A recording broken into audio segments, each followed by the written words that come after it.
Genesis chapter 25 tonight. Genesis chapter 25.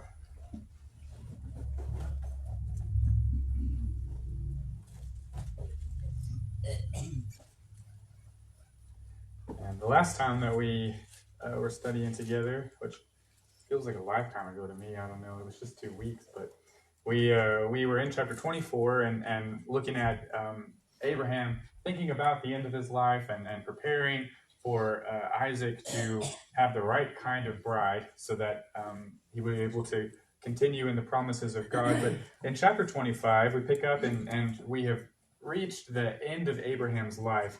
And kind of the theme or the emphasis of these couple of chapters is look at how God blesses. And that's really what we're going to see throughout this. It's just the amazing ability that God has to bless people. And especially in chapter 25, especially we're going to see, look how God blesses all of Abraham's descendants, just as he said that he would.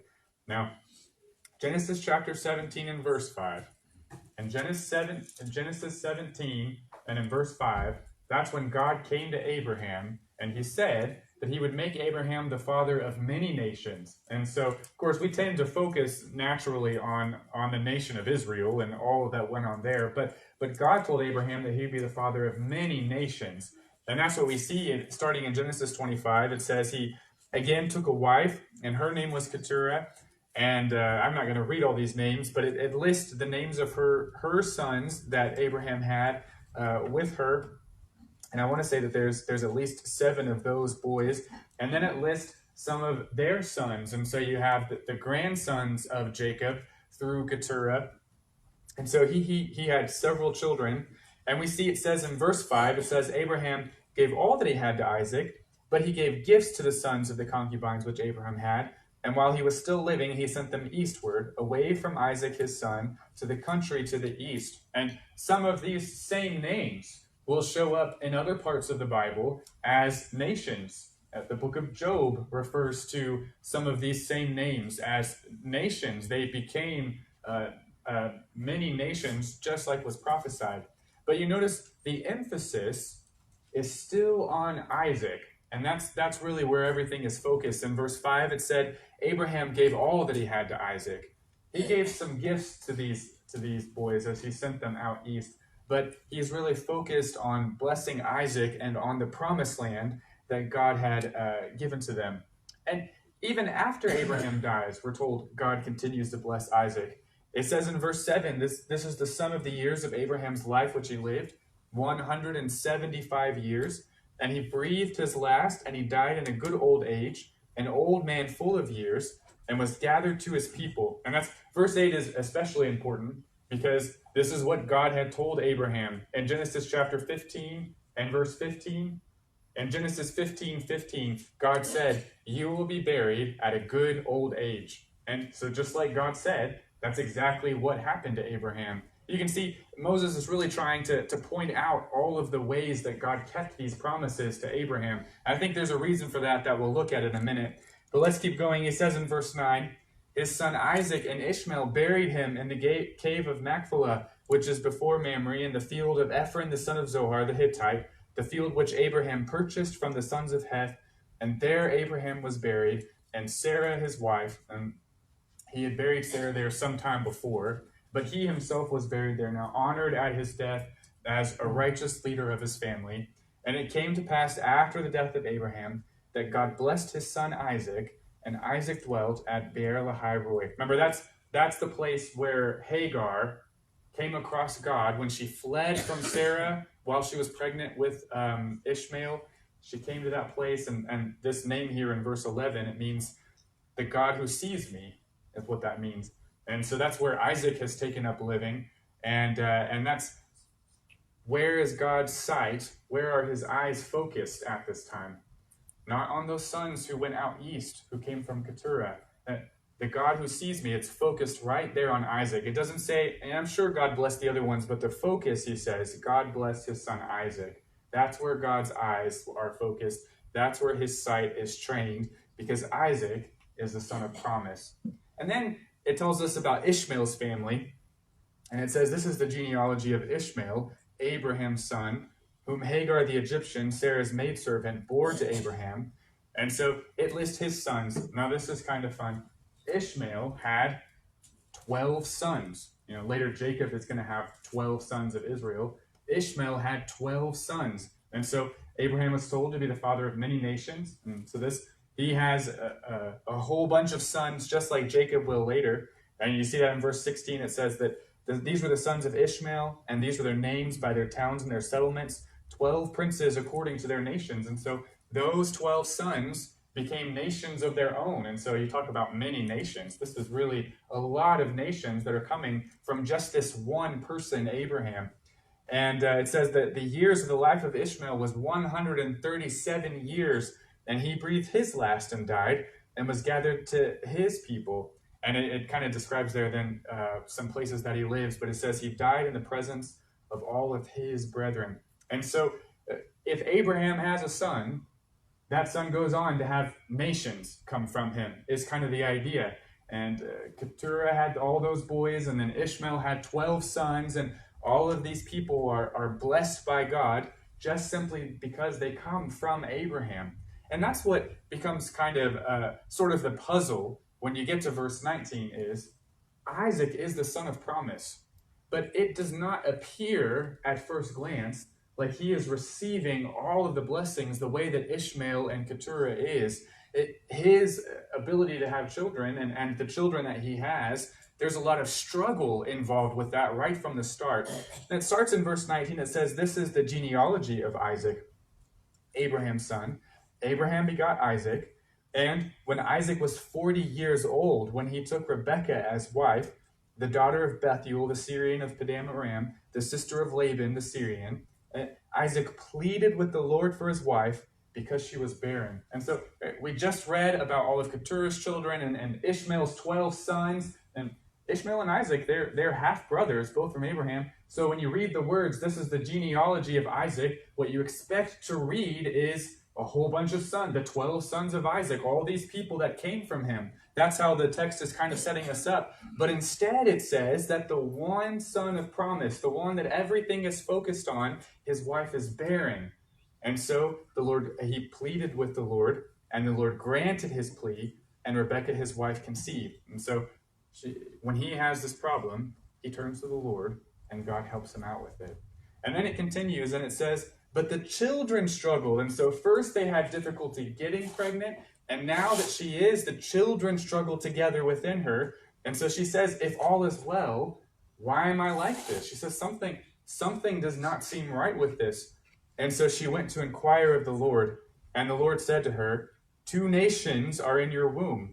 2 peoples shall be separated from your body. 1 people shall be stronger than the other, and the older shall serve the younger. And so they finally are having these children, but there's struggle there. It's 2 nations that are going. He says he says one will be stronger than the other.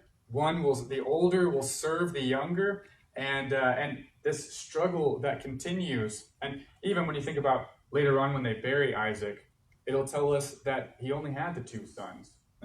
Jacob and Esau are his only sons, and so Ishmael has 12 sons.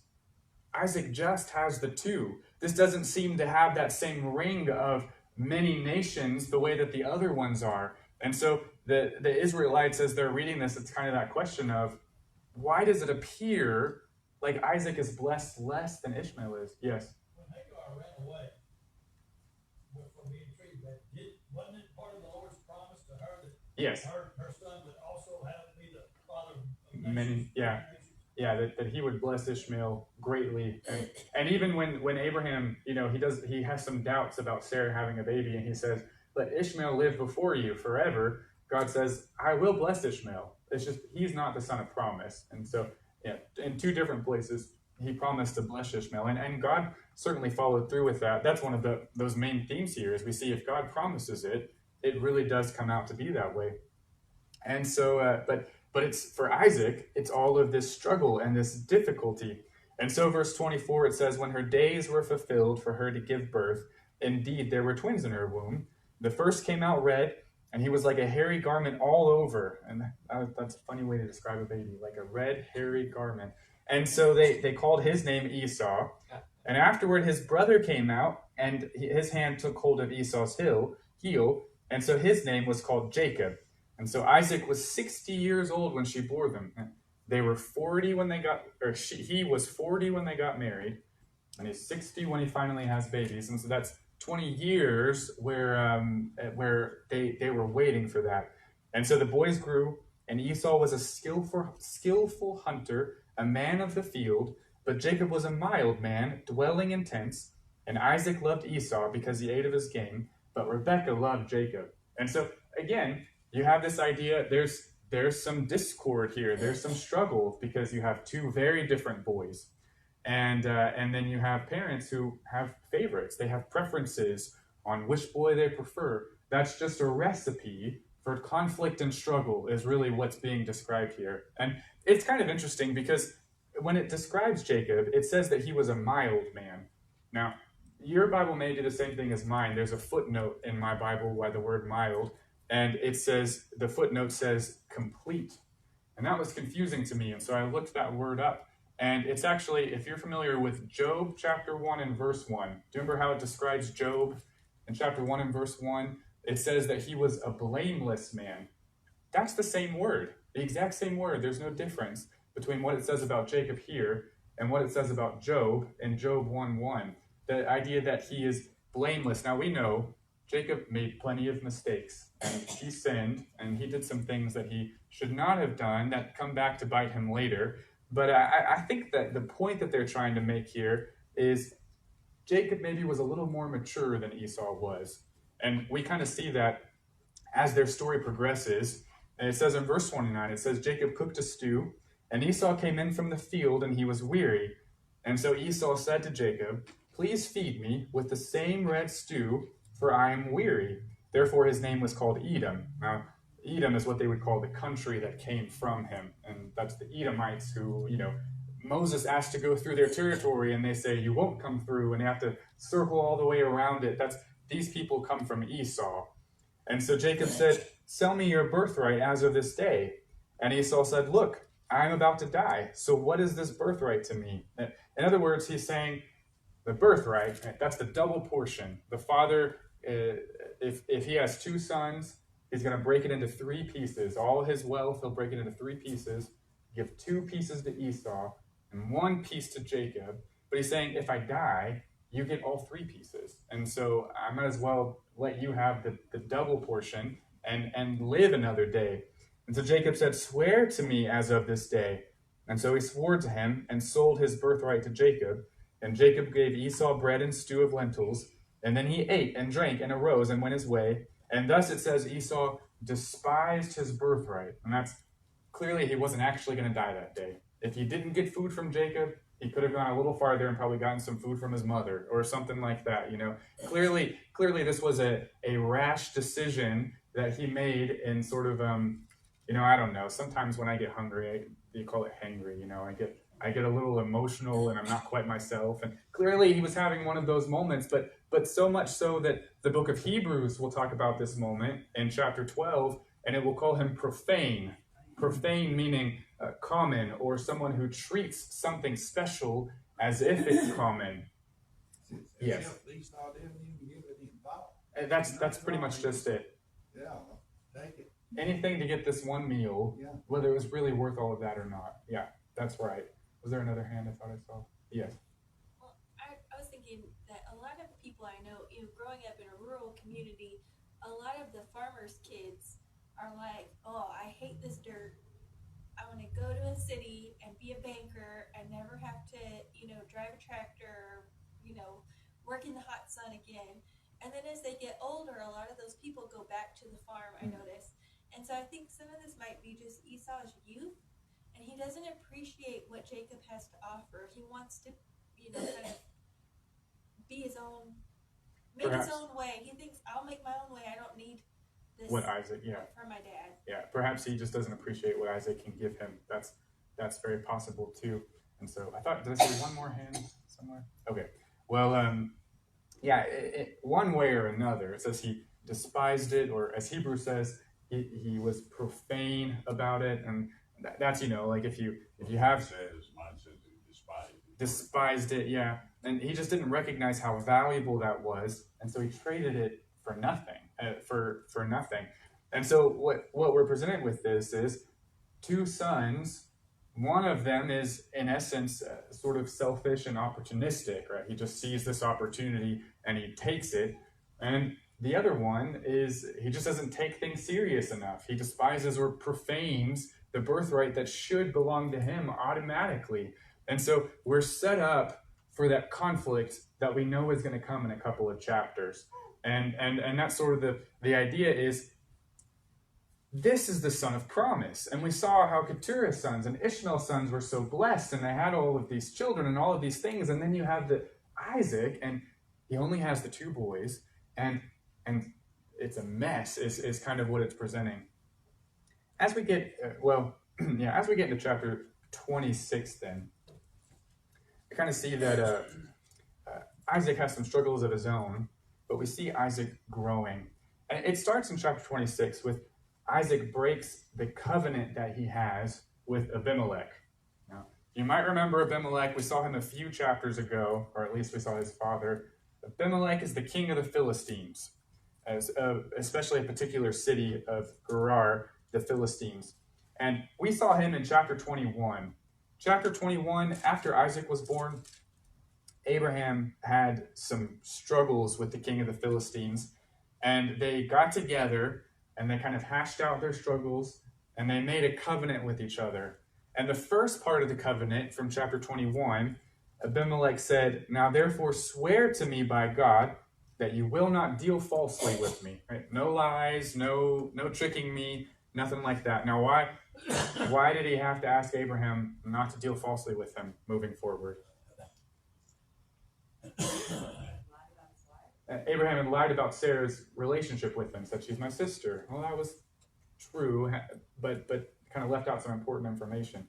And so he says, I don't want you to do that with me anymore. Swear to me that you won't, he says, with me or with my offspring. And so this is a covenant that they're making that carries forward into the next generations of their family. Or with my posterity, he says.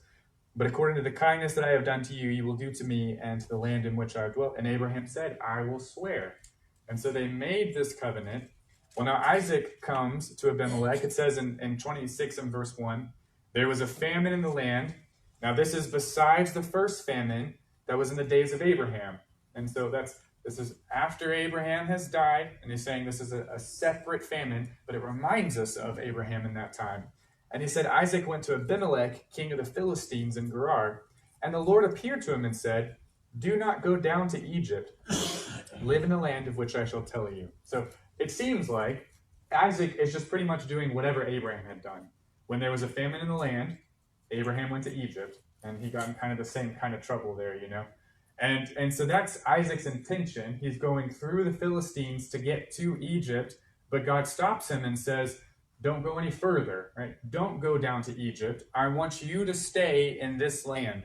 And as we'll see in a minute, God wants him to see how much he can bless him, even in these difficult times. And so they're living in this land, and God says in verse 3, he says, dwell in this land, and I will be with you and bless you. For to you and your descendants I give all these lands, and I will perform the oath which I swore to Abraham your father. And I will make your descendants multiply as the stars of heaven. I will give to your descendants all these lands, and in your seed all the nations of the earth shall be blessed. Because Abraham obeyed my voice, and kept my charge, my commandments, my statutes, and my laws. Right? When you try to live the right way, that is it's a blessing to your children, is really what he's saying right there. And so this is the first time since the story has sort of left Abraham and moved on to Isaac, and Isaac is now really the focus of this story. This is the first time that we have seen God speak directly with Isaac. Now we know that there was that event where Abraham took Isaac up on a mountain, and the things that happened up there, and it'll reference back to that later on when it talks about Isaac calls God the fear or Jacob calls him the fear of Isaac as referencing God. But this is really the first encounter that we have where it's just Isaac and God, just the two of them. And he reiterates, he says, just as I was going to bless just as I blessed your father, all of those promises are passed on to you. And so I will take care of you. Now, I think that's significant. He has just heard from God directly. You will be a great nation. I will take care of you. And then in verse 6, it says, Isaac dwelt in Gerar, and the men of the place asked about his wife, and he said, she is my sister. He just does what Abraham does, doesn't he? He was going to go down to Egypt. God said, don't do that. Then he begins to feel afraid, and that's what he says in verse 7, for he was afraid to say, she is my wife.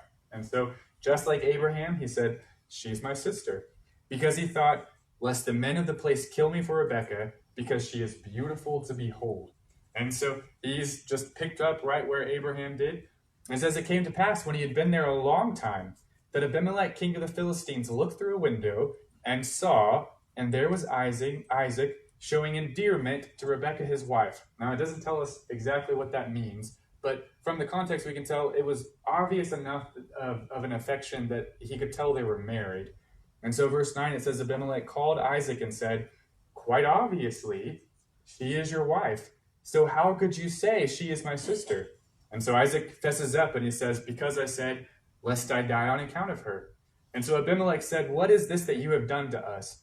One of the people might have soon lain with your wife, and you would have brought guilt on us.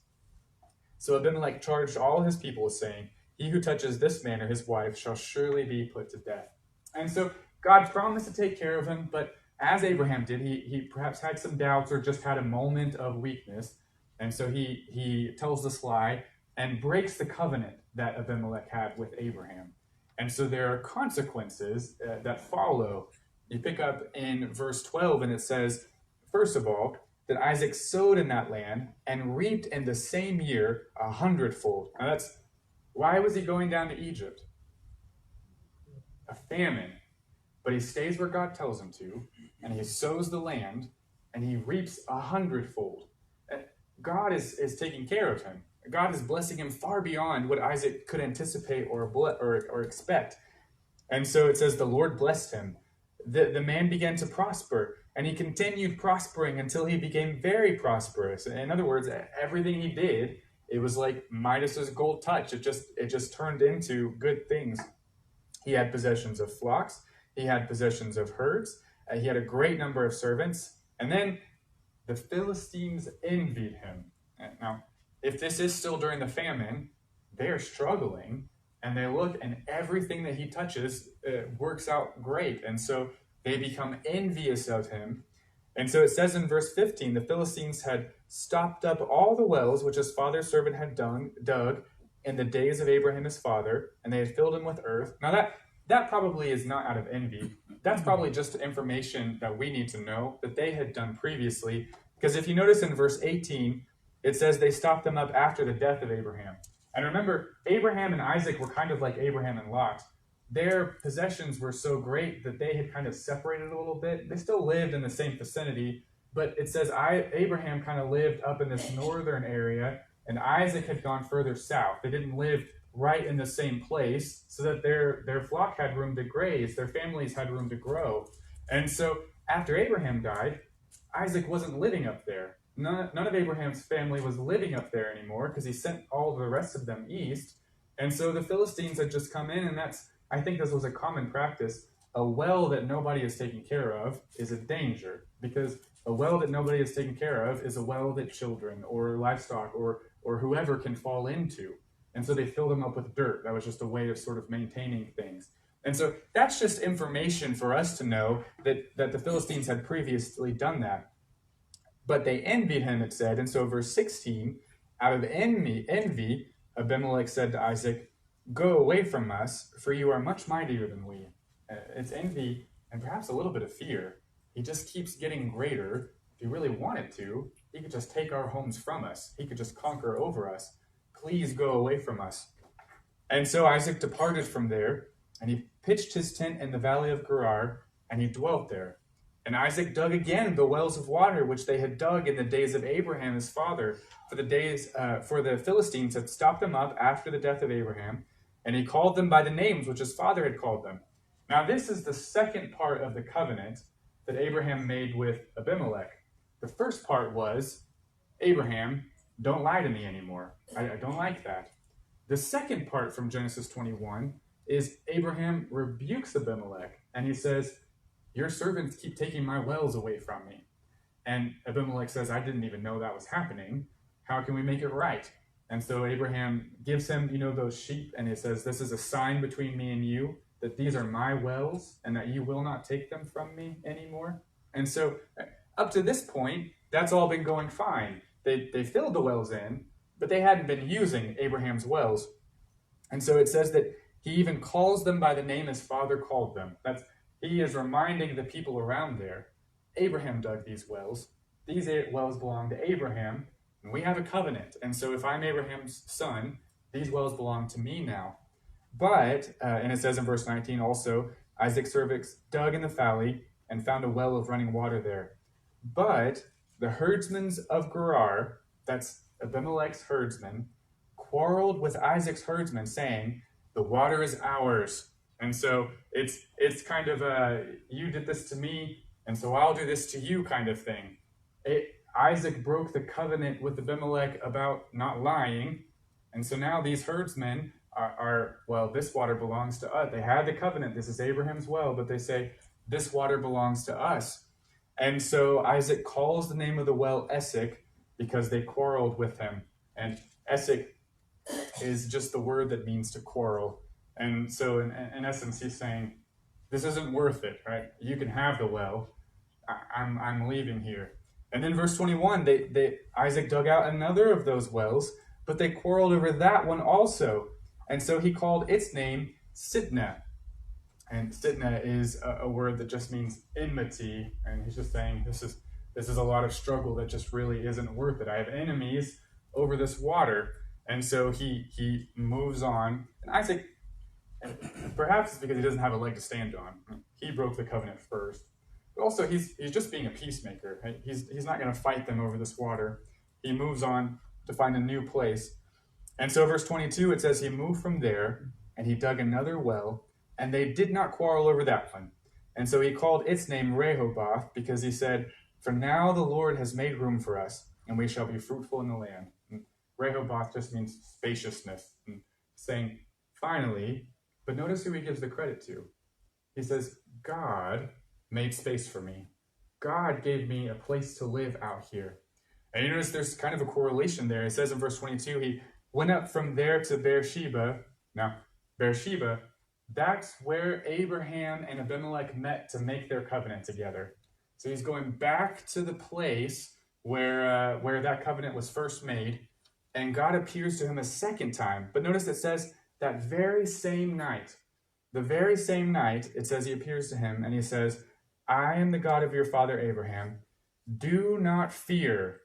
Now, that's important because all the way back in verse 7, what was the reason why he lied to Abimelech? It said he was afraid. That was the whole reason why. And so God is reminding him, he's saying, I took care of Abraham, didn't I? Do not fear, for I am with you. I will bless you and multiply your descendants for my servant Abraham's sake. And so there's just been all this disappointment. Isaac broke the covenant. Abimelech broke the covenant, or at least the herdsmen did. There's been all this disappointment. But here is God, and he's saying, I don't do those things. It's the thing that Moses would write down later in the book of Numbers chapter 23 and verse 19. In Numbers chapter 23 and verse 19, God says this, he says, God is not a man that he should lie. God just doesn't do those kinds of things. He doesn't break covenants. He doesn't fail. Titus chapter 1 and verse 2, the New Testament says this too. In Titus chapter 1 and verse 2, it says God cannot lie. It's not possible for God to tell us a lie. And I especially like the way that it puts it in 2 Timothy chapter 2. 2 Timothy chapter 2, and starting in verse 12, it says, if we endure, then we shall reign. Right? If we just stick with God and we try, then we will reign with God. But if we deny him, he will also deny us. And that's what Jesus says. If you deny my name before my Father in heaven, I will deny you. He says, if we are faithless, though, God remains faithful. He cannot deny himself. God can't lie. He can't do those kinds of things. And so that's what he's trying to convince Isaac of. We have the whole Bible to show us this, but Isaac doesn't have all of that. He's trying to show and to prove to Isaac, I'm not like Abimelech. I'm not going to come and take your well away just because I'm envious of you one day. You can trust me. And so Isaac built an altar there, and he called on the name of the Lord, and he pitched his tent there, and there Isaac's servants dug a well. And so you see, Isaac's faith grows. When are the times that Abraham built an altar?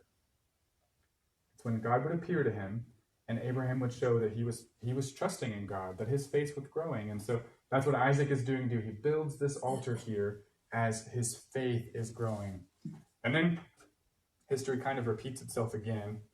Any thoughts or comments on what we've looked at so far before we move on? That's why he's come back to remind him of the promise of Abraham. That's right, yeah. And that's sometimes we need more than one reminder, and we're just grateful that God is patient and he'll just keep coming around to remind us of those things when we stumble. Yeah, I think that's a good point. All right, it says in verse 26, then Abimelech came to him from Gerar with Ahuzath, one of his friends, and Phicol, the commander of his army. And Isaac said to them, why have you come to me, since you hate me, and have sent me away from you? And they said, we have certainly seen that the Lord is with you.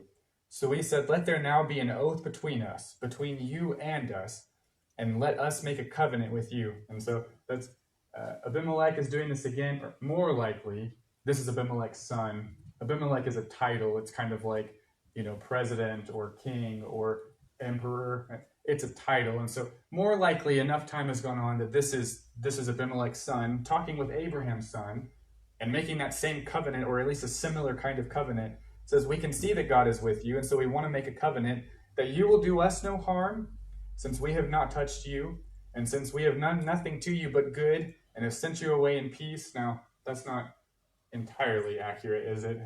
He's kind of glossing over some things, and Isaac is just not going to make a fuss about it. He says, you are now the blessed of the Lord.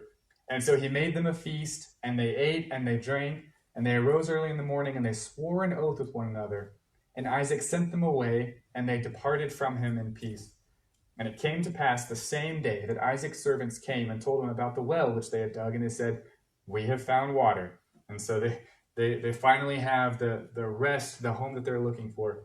And so he called it Sheba, and therefore the name of the city is Beersheba to this day. Now, if you go back to chapter 21, right after Abraham made the covenant with the original Abimelech, it says in chapter 21 and in verse 31, it says, therefore he called that place Beersheba, because the two of them swore an oath there. And thus they made that covenant at Beersheba. And so we learned in 26-23 that he went back to that exact same place. And so he meets Abimelech in the exact same place that Abraham did, and makes a very similar covenant, and then renames it the exact same thing that Abraham had named it, so that there's just this parallel between Abraham and Isaac and the lives that they're living. And it's such a comfort to me, because what we see is, God is very patient, and that Abraham took time to figure some of these things out, and that was okay. But B, just because Isaac saw some of those things, just because Isaac was present for Abraham, part of Abraham's life, and saw Abraham growing, didn't mean that God just expected that Abraham would somehow be God expected that Isaac would somehow be further along than Abraham after Abraham was gone. It was okay that Isaac still had to figure it out for himself too. And that really, every generation, that's what we have to do. Our parents may or may not have been members of the church. We may or may not have grown up learning these things, but however we found it, it just takes everyone time to work through these things and to learn to trust in God. That it took Abraham a lifetime. I mean, he was in his 90s and 100s, still making these kinds of mistakes. Isaac is into probably his 60s and 70s at this point, still making these kinds of mistakes. And I find that very comforting to see that God is not just patient with Abraham, but with each generation, he is patient with them as they work through their doubts and as they continue to struggle, but to try. And as long as they were trying, God stayed with him. Now it ends in verses 34 and 35, and it says, when Esau was 40 years old, and so Isaac is now, let's think, 60 plus 40 is 100, is that right? He's now 100 years old. I can't quite imagine, but it says, when Esau was 40 years old, he took his wives Judith, the daughter of Beri, the Hittite, and Basemeth, the daughter of Elon, the Hittite, and they were a grief of mind to Isaac and Rebekah. Now, what reason probably were Isaac and Rebekah so disturbed or grieved by his choices of wives? Idol worshippers. What was Abraham so careful to do when it was time for Isaac to find a wife? Go back to, go back and find someone who isn't going to be one of the women of this land, whose parents are here and worshiping idols. And apparently, just as Esau kind of jumped into that agreement with Jacob about his birthright without really even seeming to think about it, you can skip ahead to chapter 28. Chapter 28 and verse 8. In chapter 28 and verse 8, it says, Esau saw that the daughters of Canaan did not please his father Isaac. And so he went to Ishmael and took Mahalath, the daughter of Ishmael, Abraham's son, the sister of Nebajoth, to be his wife in addition to the wives that he had. And so this is not the kind of thing where Isaac said, yes, you can marry them, and then realized later it was a mistake. It seems very plain. Esau just wanted to be married, and he's like, I can marry these two women. And he did it, and then later realized, that's not what my dad wanted. And so he kind of rashly jumps into a new relationship with somebody else. And it just continues. Esau is making these really poor decisions and not thinking these things through. And so Isaac is the child of promise. He makes mistakes, and he is surrounded by people who are disappointing him. Abimelech is disappointing him. His two sons are making these mistakes. Isaac has fears about things. And sometimes those around us, they hurt us like Abimelech did to him, or they disappoint us like Esau was. But right in the middle of that, it said in verses 24, it said, God never does that. It doesn't matter what the people around you are doing, no matter how hard they can make your life. If you just keep focused on God, you can be a peacemaker like Isaac was. You can keep your eyes on the prize and trust, your faith grow. God really will deliver you through all of the stupid or difficult or frustrating things that people do. And so it's, to me, in a very encouraging section to think about how God is patient and how he really does get us through those hard times. Any last thoughts or comments? All right, well, next week we'll be, I think, in Genesis chapter 27. And so thank you for your attention this evening.